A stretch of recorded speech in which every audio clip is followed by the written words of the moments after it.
Guys, welcome back. నిన్న మనం hello world ఎలా ప్రింట్ చేయాలనేది బేసిక్ ప్రోగ్రామ్ చూసాం కదా. ఈరోజు మనం arithmetic operations like addition, subtraction, multiplication, addition, division, modular division ఇవన్నీ చూద్దాము. అవి కూడా మనం ఆల్రెడీ నెంబర్స్ తీసుకొని అంటే ఇన్బిల్ట్గా తీసుకొని చేసేవి, ఇన్బిల్ట్గా తీసుకోకుండా అవుట్పుట్ టైంలో మనం కావాల్సిన నెంబర్ తీసుకొని ఎలా చేయాలనేది కూడా చూపిస్తాను ఈ వీడియోలో నేను మీకు. నేను చెప్పినట్టుగానే బేసిక్ సింటాక్సెస్ అంటే బేసిక్ ప్రోగ్రామ్ ఆఫ్ జావా రాసేయండి, లైక్ క్లాస్ నేమ్ అనేది. తర్వాత మెయిన్ ఫంక్షన్,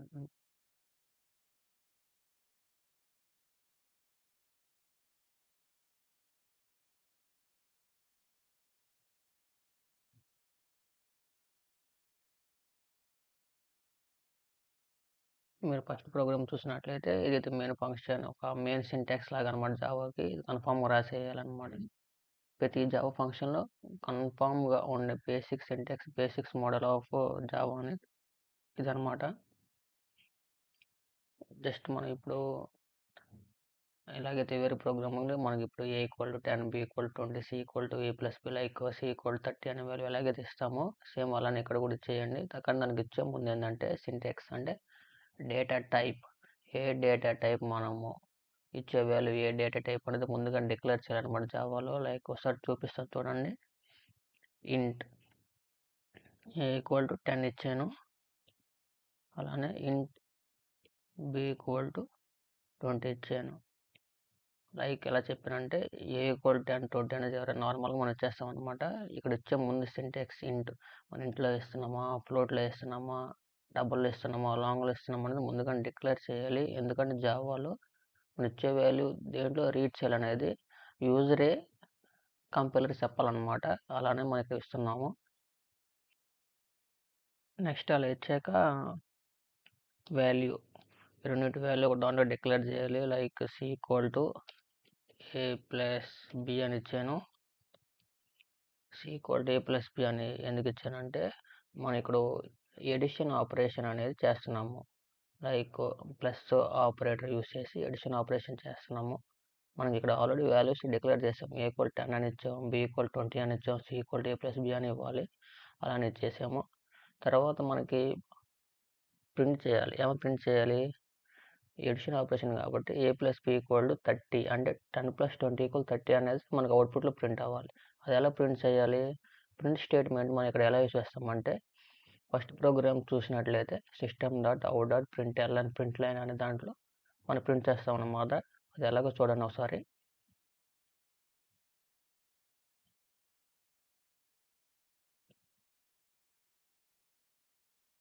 ఇలా ఇచ్చేసిన తర్వాత మనం నెక్స్ట్ డబుల్ కోట్స్లో స్ట్రింగ్ ఏమైతే ప్రింట్ చేయాలనుకుంటున్నారు, స్ట్రింగ్ అంటే ఏంటంటే డబుల్ కోట్స్ మనం ఏదైతే రాస్తే మనకు అవుట్పుట్ స్టేట్మెంట్ ఎగ్జాక్ట్గా అదే ప్రింట్ అవుతుంది. లైక్ సమ్మీస్ అని సెమీకోలం పెట్టాం. సమ్మీస్ సెమీకోలం పెట్టినప్పుడు మనకు అవుట్పుట్ కన్ఫామ్గా ఆ సమ్మీస్ సెమీకోలం అనేది ఎగ్జాక్ట్గా వచ్చి దిగిపోయింది అనమాట. ఎగ్జాక్ట్గా ఎలా ఉందో అలా వచ్చి ప్రింట్ అయిపోయింది అక్కడ. దాని తర్వాత ఇచ్చే వాల్యూసే మనకు వాల్యూస్ ప్రింట్ అవుతాయి. లైక్ ఇక్కడ ప్లస్ ఆపరేటర్ ఎందుకు యూస్ చేసామంటే సమ్మీస్ ఒక స్ట్రింగ్కి ప్లస్ ఏమి యాడ్ చేస్తున్నాం, మనము ఏమి యాడ్ చేస్తున్నాం, ఏ వాల్యూ యాడ్ చేస్తున్నాము, ఏ వాల్యూ కలుపుతున్నాము అని తెలియడానికి ప్లస్. ఇది ఒక సింటాక్స్ టైప్ అనమాట. జావాలో ప్రింట్ స్టేట్మెంట్లో ప్లస్ అని యూస్ చేసి సి ప్లస్ తర్వాత మన స్ట్రింగ్స్లో అంటే డబుల్ కోట్స్లో కాకుండా నార్మల్గా ఇచ్చిన వాల్యూ అంటే సి అని ఇచ్చాము. అప్పుడు మనకి ఇక్కడ సమ్మీషన్ ఇచ్చాము కదా, సమ్మీషన్ అనేది ఎగ్జాక్ట్గా ఎలా ఉందో అలా అవుట్పుట్లో వచ్చేసింది. ప్లస్ తర్వాత మనకి డబుల్ కోట్స్లో కాకుండా నార్మల్గా ఇచ్చినాం కాబట్టి సి ప్లస్లో ఏం ప్రింట్ అయ్యింది అంటే సి ప్లేస్లో ఉన్న వాల్యూ ప్రింట్ అయ్యింది. సి ప్లస్లో ఏం వాల్యూ ఉంది, a+b వాల్యూ ఉంది. a+b అంటే ఏంది, 10+20=30 అనే వాల్యూ మనకి ప్రింట్ అయ్యింది. ఒకసారి చూద్దాం మనం రన్ చేసి. దీన్ని ఇలా సేవ్ చేసిన తర్వాత న్యూ టెర్మినల్ తీసుకుందాం. న్యూ టెర్మినల్లో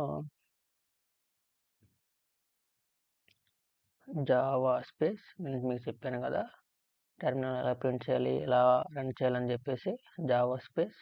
మన ఇక్కడ ఏం నేమ్ ఉంది దీనికి, hello.java అని ఉంది కాబట్టి జావా స్పేస్ hello.java అని ఇచ్చి ఎంటర్ కొట్టేస్తే మనం చూసినట్లయితే సమ్మీస్ 30 చెప్పాను కదా, మీరు డబల్ కోట్స్లో ఏమైతే వాల్యూ ఇస్తారో సమ్మీస్ అని అది ఎగ్జాక్ట్గా ప్రింట్ అయిపోయింది, ఎగ్జాక్ట్గా వచ్చేసింది. అండ్ ప్లస్ తర్వాత మీరు ఏ వాల్యూ అయితే డబల్ కోట్స్లో కాకుండా నార్మల్ వాల్యూ ఇచ్చారో ఆ వాల్యూ ఆ వేరియబుల్లో ఉన్న వాల్యూ ప్రింట్ అయింది అనమాట. సి అనే వేరియబుల్ ఇచ్చామన్నట్టు సి అనే వాల్యూలో ఏముంది 10+20 ఉంది, 30 ప్రింట్ అయింది అనమాట. సేమ్ అలానే సబ్ట్రాక్షన్కి, మల్టిప్లికేషన్కి, డివిజన్కి, మోడల్ డివిజన్ కూడా సేమ్ అంతే అనమాట. ఒకసారి మీరు ట్రై చేయండి, ట్రై చేస్తే కన్ఫామ్గా వచ్చింది. ఏం లేదు, ఏముంది ఇక్కడ just D equal to A minus B అని పెట్టండి. అలాగే ఏ ఇంటూ బి, తర్వాత ఏ డివైడెడ్ బై, అలాగే వాల్యూస్ మార్చకుండా, వేరియబుల్స్ మార్చకుండా ఒక 4-5 ప్రోగ్రామ్స్ ట్రై చేయండి, సింపుల్గా వచ్చింది. జావా అనేది చాలా కష్టమైతే కాదు, చాలా ఈజీ. అలాగే ప్రింట్ స్టేట్మెంట్ కూడా మార్చుతూ ఉండాలి. అంటే మీరు ఇక్కడ సిస్టంలో డాట్ ప్రింట్ ప్లస్ సి అంటే మీరు ఓన్లీ ప్లస్ సి ఎడిషన్కి మాత్రమే మీరు ఇచ్చారు, ఇక్కడ ఎడిషన్కి మాత్రమే ఇచ్చారు. మరి మల్టిప్లికేషన్కి ఇవ్వాలిగా, అప్పుడు ఇంకో ప్రింట్ స్టేట్మెంట్ తీసుకోండి, సింపుల్గా ఇంకో ప్రింట్ స్టేట్మెంట్ తీసుకోండి, డి అనే వాల్యూ ఇవ్వండి, తర్వాత ఇంకో వాల్యూ తీసుకోండి, ఇంకో వేరియబుల్ తీసుకోండి, ఇంకో వాల్యూ ఇవ్వండి, ఇంకో ప్రింట్ స్టేట్మెంట్ తీసుకుని అలా చేయండి. ఒకసారి ట్రై చేయండి. ఇలా అయిన తర్వాత ఇప్పుడు మనం ఆల్రెడీ ఇక్కడ A=10, B=20 అనే వాల్యూస్ తీసుకొని ఇచ్చాం కదా, అదే వాల్యూస్ మనని ఇక్కడ ఇన్పుట్ ఇక్కడ చూసినట్లయితే, మీరు టెర్మినల్లో చూసినట్లయితే ఇక్కడ మన వాల్యూస్ తీసుకొని మనకు కావాల్సిన వాల్యూ ఒక ఇన్ఫినిటీ నెంబర్స్ తీసుకొని ఆ రెండింటిని యాడ్ చేయాలంటే ఎలాగో అనేది ఇప్పుడు చెబుతాను మీకు, ఒకసారి చూడండి. జస్ట్ దీన్ని మీరు ఒకసారి క్లియర్ చేసేయండి. క్లియర్ చేసేసిన తర్వాత మీరు ఇక్కడ చూసినట్లయితే జస్ట్ ఫస్ట్ మనం ఇంపోర్ట్ మీకు కనిపించాలి, ఒకసారి పెద్ద చేద్దాం. Import Java dot scanner. ఇప్పుడు మీరు చూసుకున్నట్లయితే మనం స్కానర్ అంటే ఇన్పుట్ ఫంక్షన్ రీడ్ చేయడం అనమాట. అంటే మనం ఇప్పుడు ఒక జిరాక్స్ మిషన్ తీసుకుంటే మనం ఏమైనా ఇన్పుట్ అంటే ఒక పేపర్ కానీ మనం పెడితే ఎలాగైతే స్కాన్ చేసేది మనకి అవుట్పుట్ ఇచ్చిందో, అలాగే మనం ఇన్పుట్ కూడా ఇన్బిల్ట్గా ఇవ్వకుండా అవుట్పుట్లు ఇచ్చేసి దాన్ని స్కాన్ చేసి దాని వాల్యూ ఎంతో చెప్పాలంటే ఒక స్కానర్ అనే ఫంక్షన్ని మనం ఈ ప్రోగ్రాంలోకి ఇంపోర్ట్ చేసుకుంటున్నాం అనమాట. అంటే జావా లైబ్రరీల నుంచి స్కానర్ ఫంక్షన్ మనం ఇంపోర్ట్ చేసుకుంటున్నాము, అందుకని స్కానర్ యూస్ చేస్తాము, గుర్తుపెట్టుకోండి బాగా. దీని తర్వాత మీకు ఆల్రెడీ నెక్స్ట్ చెప్పినట్టుగానే ఒక క్లాస్ తీసుకోండి, క్లాస్కి ఒక నేమ్ ఇచ్చేయండి. నేను నా నేమ్ ఇచ్చేసుకుంటున్నాను. మీరు కాలేజెస్లో చదువుతారు, ఎడిషన్ అంటే class addition of 2 number, class prime numbers అలా ఇవ్వండి అంటారు, అవసరం లేదు, మీరు ఏ నేమ్ ఇచ్చుకోవచ్చు. కానీ ఏంటంటే క్లాస్ నేమ్ ఇచ్చే ముందు క్లాస్ నేమ్లో ఫస్ట్ లెటర్ క్యాపిటల్ ఉండాలి, తర్వాత ఏమైనా ఉండొచ్చు. తర్వాత మీరు ఇక్కడ స్పేసెస్ ఇస్తే అది వేరే రకంగా వెళ్ళిపోయింది, మళ్ళీ అది రాంగ్ ఎర్రర్ వచ్చేసింది, చూసుకుని ఒకసారి. దాని తర్వాత మెయిన్ ఫంక్షన్ ఇచ్చేసేయండి.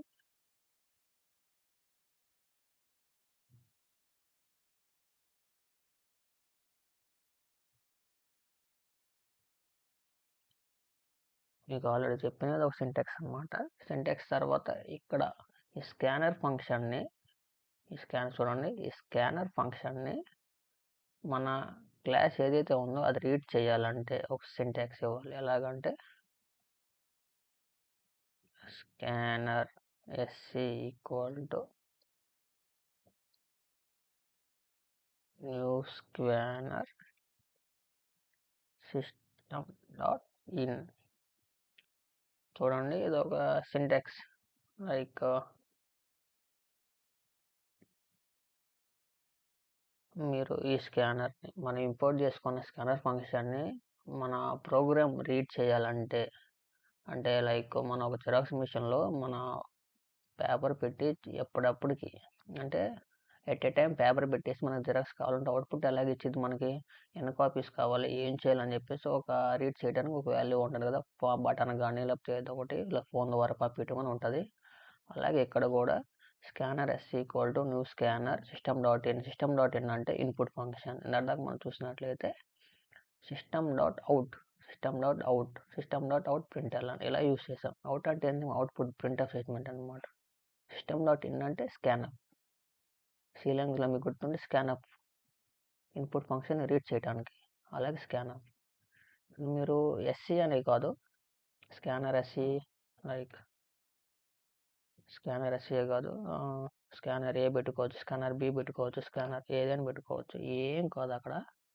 మీరు ఏవైనా పెట్టుకోవచ్చు. నాకు గుర్తుండడానికి నేను ఎస్సీ అని పెట్టుకున్నాను. మీరు ఏ వాల్యూ అని పెట్టుకోవచ్చు. కానీ ఎస్సీ అనే వాల్యూ మీరు పెట్టుకున్న తర్వాత, వన్స్ డిక్లేర్ చేసిన తర్వాత, ఆ వాల్యూని ఇంక ఏ వేరియబుల్కి యూజ్ చేయకూడదు. అది గుర్తుపెట్టుకోండి.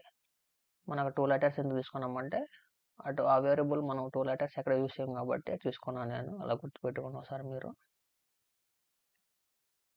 నెక్స్ట్ ఏంటంటే అవుట్పుట్ అనమాట. అంటే ఇందాక ఇచ్చాం కదా, సిస్టంలో అవుట్ అట్ ప్రింట్ఎల్ఎన్లో సమ్ ఈస్, అలాగే సబ్ట్రాక్షన్ ఈస్, అలా ఏమైనా ఇచ్చుకోవచ్చు అని చెప్పాను కదా. అలాగే ఇక్కడ మనం ఒక వాల్యూని రీడ్ చేయడానికి ఒక ఫంక్షన్ ఇస్తాము. అది ఎలాగంటే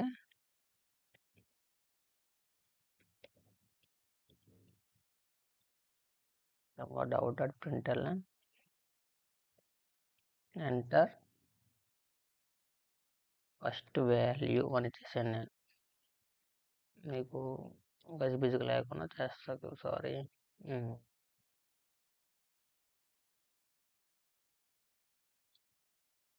చూడండి మీరు ఒకసారి ఇక్కడ system.out.println ఎంటర్ ఫస్ట్ వాల్యూ. దీనంటే మీకు అర్థం కాదు, సార్ చూడండి, సార్ చూపిస్తాను నేను మీకు.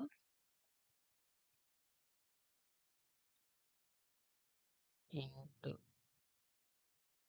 ఏ ఈక్వల్ టు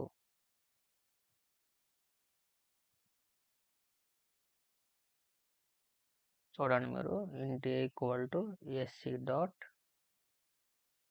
నెక్స్ట్ ఇంట్. మీరు చూసినట్లయితే ఇది సింటాక్స్. ఇప్పుడు చూడండి మీరు, ఇప్పుడు దీన్ని చూడండి. ఇందాక మనం ప్రోగ్రాంలో ఏమి ఇచ్చామంటే, ఇన్బిల్ట్గా ఇచ్చిన ఫంక్షన్లో ఇంట్ ఏ ఈక్వల్ టు 10 అని ఇచ్చాం, ఇంట్ బి ఈక్వల్ 20 అని ఇచ్చాం, int C equal to A plus B అని ఇచ్చాం కదా. సేమ్ అలాగే చూడండి ఒకసారి. మీరు ఈ లైన్ చూసినట్లయితే int A equal to SC dot next int A అంటే ఒక వేరియబుల్ను డిక్లేర్ చేసాము. ఆ వేరియబుల్లో ఏ వాల్యూ ఇస్తున్నాము అనేది ఇంటీజర్ టైప్ ఇస్తున్నాము, ఫ్లోట్ ఇస్తున్నాము అని చెప్పి మనకి ఇంటీజర్ టైప్లో ఇస్తున్నాం కాబట్టి ఇంట్ అని పెట్టేస్తాం. ఇక్కడ దాకా మీకు అర్థమే ఉంటుంది. ఇంట్ ఏ దాకా మీకు అర్థమై ఉంటుంది. తర్వాత ఇంట్ ఏ తర్వాత ఇక్కడ తర్వాత ఏముందంటే ఎస్సీ డాట్ నెక్స్ట్ ఇంట్. ఇది ఏంటంటే మనం ఏదైతే ఇన్పుట్గా ఇవ్వాలనుకుంటున్నామో దాన్ని ఆటోమేటిక్గా రీడ్ చేయడానికి మనం యూజ్ చేసే సింటాక్సే SC dot next int. SC అంటే ఎస్సీ అనే కాదు, ఇక్కడ ఏ వేరియబుల్ అని ఇచ్చుకోవచ్చు. ఏ వేరియబుల్ ఇచ్చుకోవచ్చు, మనకి స్కానర్ ఫంక్షన్ మీరు ఇక్కడ చూసినట్లయితే పైన ఉంది కదా, scanner SC equal new scanner అని. అక్కడ ఏ వేరియబుల్ అయితే మనం ఇస్తామో ఆ variable dot next int. Next ఇంట్లో ఇక్కడ ఐ క్యాపిటల్. ఒకవేళ ఇప్పుడు ఫ్లోట్ ఉందనుకో, float A equal to SC dot next ఫ్లోట్లో ఎఫ్ క్యాపిటల్ ఇక్కడ అలా ఇచ్చేసేయాలన్నమాట. గుర్తుపెట్టుకోండి. ఇది మెయిన్ అంటే మేజర్ అనమాట. అసలుకి చాలా పబ్లిక్ ఎగ్జామ్స్లో కానీ, ప్రైవేట్ ఎగ్జామ్స్లో కానీ, ప్రైవేట్ సెక్టర్స్లో కానీ బేసిక్ కోడింగ్ లాంగ్వేజ్లో మేము అడిగేది ఇదనమాట. మీకు ఏ వాల్యూకి 10 బి ఈక్వల్ టు 20 ఇచ్చేసి మిమ్మల్ని సమ్ ఫైండ్ అవుట్ చేయమంటాం. ఇన్పుట్ నెంబర్ ఆఫ్ అంటే ఇన్బిల్ట్గా ఇవ్వకుండా మనం ఏ నెంబర్ ఇచ్చినా కానీ నాకు ఎడిషన్ కావాలి, సబ్ట్రాక్షన్ కావాలని అడుగుతారు. కాబట్టి గుర్తుపెట్టుకోండి. Import Java dot util dot scanner ఫంక్షన్ని మనం ఇంపోర్ట్ చేసుకున్నాము. Scanner function S capital. తర్వాత క్లాస్ నేమ్లో నేమ్ అనే దాంట్లో capital letter, first letter capital letter. తర్వాత మెయిన్ ఫంక్షన్ ఇచ్చుకున్నాము. తర్వాత మన ఇన్పుట్ని రీడ్ చేయడానికి అంటే స్కానర్ ఫంక్షన్ దీంట్లో ఉంది, దీన్ని స్కాన్ చేయాలి అని మనం ఎలా తెలుపుతున్నామంటే, ఇంపోర్ట్ చేసుకున్న స్కానర్ ఫంక్షన్ ఇందులో ఉంది అని చెప్పడానికి మనం యూస్ చేసే syntax scanner variable equal to new scanner system dot ఇన్పుట్ని రీడ్ చేయడానికి. తర్వాత ఇంట్ ఈక్వల్ 10 20 అలాగే తెస్తున్నాము. మనం ఇన్బిల్ట్గా ఇవ్వకుండా మన అవుట్పుట్లు ఇచ్చుకొని దాన్ని రీడ్ చేయడానికి మనం యూజ్ చేసే సింటాక్సే data type variable equal to మన స్కానర్ ఫంక్షన్ ఏ వేరియబుల్ అయితే డిక్లేర్ చేసుకున్నామో ఆ variable like SC S equal to next int అనమాట.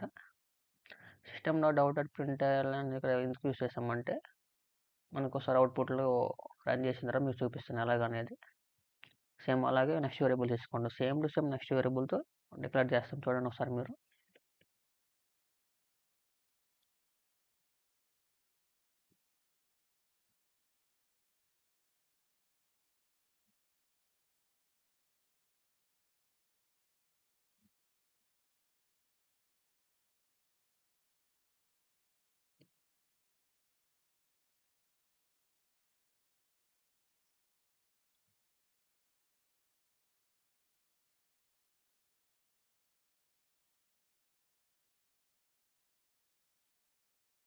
చూసినట్లయితే సేమ్ మనం ఇక్కడ ఎలాగైతే ఇచ్చామో system dot out dot println అని first value int A equal to అంటే integer A equal to scanner variable S equal to next int అనే syntax ఎలాగ ఇచ్చేసాము సేమ్ అలాగే ఇక్కడ వేరియబుల్ అంటే ఇందాక మనం ఇంట్ A equal to 10 first programme ఇంట్ ఏ ఈక్వల్ టు 10 ఇంట్ బి ఈక్వల్ 20 అని అలా ఇచ్చాము.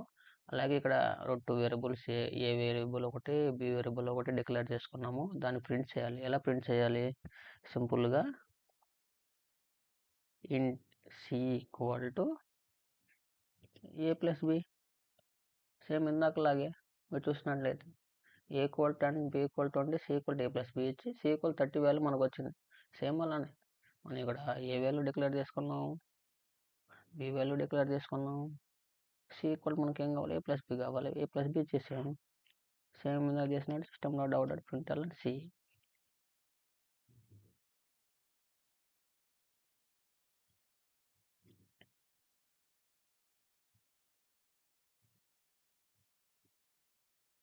సబ్మిషన్ ఇచ్చేసాను. ఇందాకలాగా సబ్మిషన్ ఇచ్చేసి సి ఇచ్చాను. సి అయిపోయింది. ఇంతే ప్రోగ్రామ్ ఇది, సింపుల్. మీరు ఇక్కడ చూస్తున్నట్లయితే సేమ్ ఉన్న ప్రోగ్రామ్ లాగే C equal to A plus B చేసాము. ప్రింట్ స్టేట్మెంట్ కూడా ఇచ్చేసాము system dot out dot println అని. కానీ మీరు ఇక్కడ గుర్తుపెట్టుకోవాల్సింది ఏంటంటే మనం ఇక్కడ scan statement scan S equal to new scanner అని ఓపెన్ చేసాం. ఓపెన్ చేసిన దాన్ని క్లోజ్ కూడా చేయాలి. ఎలా ఓపెన్ చేసామన్నా అంటారంటే scanner variable S equal to new scanner అంటే కొత్త స్కానర్ సిస్టమ్ డాట్ ఇన్ కొత్త స్కానర్ని ఇన్ చేసాం. సిస్టమ్ని ఇన్ చేసాం. ఇన్ చేసిన తర్వాత మళ్ళీ దాన్ని బయట కూడా తీసేసుకోవాలి. అంటే ఇక్కడతో ప్రోగ్రామ్ ఆపేయాలి అంటే ఇక్కడ నుంచి ఇక్కడ వరకు మనం యూజ్ చేయాలి అని చెప్పాలి కదా. అలాగే ఇక్కడ ఇన్ చేసాం కాబట్టి అవుట్ కూడా చేయాలి. ఎలాగంటే అది జస్ట్ ఆ వేరియబుల్ డాట్ క్లోజ్. క్లోజ్ అనేది పెద్ద పదం ఇదే కాదు, అందరు గుర్తుంటుంది అనుకుంటున్నాను. ఒకసారి చూడండి ప్రోగ్రామ్ మళ్ళీ ఎక్స్ప్లెయిన్ చేస్తాను సింపుల్గా. స్కానర్ ఫంక్షన్ని ఇన్పుట్ చేసుకున్నాను అంటే లోపలికి తీసుకున్నాను ఫంక్షన్ని ఇన్బిల్ట్గా. తర్వాత క్లాస్ నేమ్ తీసుకున్నాను, మెయిన్ స్టేట్మెంట్ ఇచ్చేసాను. తర్వాత syntax scanner S equal to new స్కానర్ని ఇన్బిల్ట్గా లోపలికి ఒక స్కానర్ ఫంక్షన్ని ఇక్కడ యూజ్ చేయాలి, దీంట్లో యూజ్ చేయాలి, దాన్ని న్యూ స్కానర్ తీసుకోవాలి అని తీసుకున్నాను. ఒక సింటాక్స్ అది గుర్తుపెట్టుకుని కన్ఫామ్గా రాయాలి. ఇదే ప్రాసెస్లో రాయాలి జావాలో మాత్రం. తర్వాత int A equal to SE dot next line int A equal to 10 అని తీసుకోకుండా మన ఇన్బిల్డ్గా కావాల్సిన అంటే మనం ఏ వాల్యూ కావాలో అప్పటికి అవుట్పుట్లు ఇచ్చేలా చేసుకోవాలి కాబట్టి ఇది ఒక సింటాక్స్ అనమాట. అదే మనం ఇక్కడ మీరు చూసుకున్నట్లయితే ఫ్లోట్ అని ఇచ్చామనుకో నెక్స్ట్ ఇంట్ ఫ్లోట్లో ఇక్కడ ఎఫ్ క్యాపిటల్ పెట్టుకొని ఫ్లోట్ అని రాసేయాలి. 1208 ఫ్లోట్ అని రాయాలన్నమాట. ఇలా రాయాలన్నమాట. అర్థమైందా? సేమ్ ఇలాగా ఏం కాదు. మీకు ఫస్ట్ బేసిక్స్ అర్థం అవడానికి ఇలా ఇంటీజర్లో తీసేసుకున్నాము. అలా తీసుకున్నాక నెక్స్ట్ ఏ వాల్యూ తీసుకున్నాను, తర్వాత మళ్ళీ ఇక్కడ బి వాల్యూ తీసుకున్నాను. తర్వాత మనకి ఈ రెండు ఎడిషన్ కాబట్టి సి ఈక్వల్ టు ఇంకో వేరియబుల్ సి కాబట్టి నువ్వు డి తీసుకో, ఎఫ్ తీసుకో, జెడ్ తీసుకో, ఏం కాదు ఆడ ఏమేమి తీసుకొని ఏ ప్లస్ బి. సేమ్ ఇంత ప్రోగ్రెస్ సబ్మిషన్ పెట్టేసాను, క్లోజ్ చేశాను. జస్ట్ దీన్ని సేవ్ చేసి నువ్వు టెర్మినల్ ఓపెన్ చేద్దాం. టెర్మినల్ ఓపెన్ చేసి చెప్పాను కదా Java space hello dot Java. మీకు నేను చెప్పాను కదా ఇది మీకు అవుట్పుట్ కంపేర్ చేసినప్పుడు చూపిస్తానని. అవుట్పుట్లో system dot out dot println enter first value ఎందుకు ఏ వాల్యూ మనం ఇక్కడ తీసుకుంటున్నాం కాబట్టి ఏ వాల్యూ ఈ వాల్యూ ఎక్కడ తీసుకోవాలి ఏంటి మనకు అర్థం కాదనమాట. జస్ట్ బ్లాంక్ స్పేస్ ఓపెన్ చేద్దాం. అలా బ్లాంక్ స్పేస్ ఓపెన్ అవ్వకుండా మీకు ఇక్కడ ఈ వాల్యూ తీసుకోవాలి, ఇక్కడ సెకండ్ వాల్యూ తీసుకోవాలి, ఇక్కడ థర్డ్ వాల్యూ తీసుకోవాలి అని చూపించడానికి నేను అక్కడ ప్రింట్ స్టేట్మెంట్ తీసుకున్నాను. మీకు అర్థం కావడానికి అర్థం చేసుకోండి. ఎంటర్ ఫస్ట్ వాల్యూ అన్నారు, నేను 20 ఇచ్చేస్తే ఫస్ట్ వాల్యూ. నెక్స్ట్ చూస్తే సేమ్ ఇక్కడ ఎంటర్ సెకండ్ వాల్యూ అనమాట దీనిలాగే. తర్వాత అండ్ సెకండ్ వాల్యూ నేను ఒక 30 తీసుకున్నాను. సమ్ ఈస్ ప్రింట్ అయింది మనకి. సమ్ ఎంత ప్రింట్ అయింది, 30 ప్రింట్ అయింది చూడండి. ఏ అనేది first value, enter first value 20 తీసుకున్నాను, ఎంటర్ సెకండ్ వాల్యూ 30 తీసుకున్నాను. సమ్ ఈస్ 20 + 30 50 ప్రింట్ అయింది. మీకు అర్థమైంది అనుకోండి ప్రోగ్రాము. చాలా ఈజీ అనమాట జావా, కానీ కొంచెం కష్టపడాలి. కొంచెం సింటాక్సెస్ ఉంటాయి, చిన్న సింటాక్స్ మీరు చూసినట్లయితే గుర్తుపెట్టుకుంటే. స్కానర్ బిల్ట్ ఫంక్షన్గా తీసుకున్నాము, ఏదో సింటాక్స్. న్యూ స్కానర్ తీసుకున్నాము అంటే ఒక స్కానర్ నుంచి న్యూ స్కానర్ని బిల్డ్ చేసుకున్నాము. తర్వాత వేరియబుల్ రీడ్ చేయడానికి ఏదో సింటాక్స్, ఇక్కడ ఒక సింటాక్స్ తీసుకున్న స్కానర్ వేరియబుల్ని మనం క్లోజ్ చేసామన్నమాట. అంతే అనమాట, గుర్తుపెట్టుకోండి. Simple program, simple logic. జావాని చాలా చాలా ఈజీ అనమాట. మీకు దీంట్లో ఏమైనా డౌట్స్ ఉంటే నాకు కామెంట్ సెక్షన్లో పెట్టండి, నేను చూసి దానికి రిప్లై ఇస్తాను. Do subscribe guys, like.